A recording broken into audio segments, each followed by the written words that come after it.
Serious problem number 4. Quran was revealed for tadabbur and tadakkur, for pondering and thinking over. Are we teaching this to Quran? Are we teaching this tadabbur and tafakkur of the Quran to children? Somebody will say, come on, how can you? I say, wait a minute.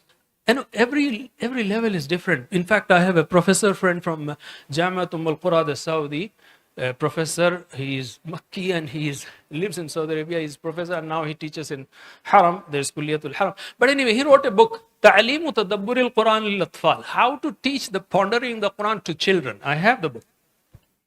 But we Indians, we are so much away from the very purpose of revelation that we don't even think about this. How many of us do tadabbur? And this is what prepared the generation of first Muslims, the Sahaba. That changed the life of Sahaba. But I will talk about the change a little later.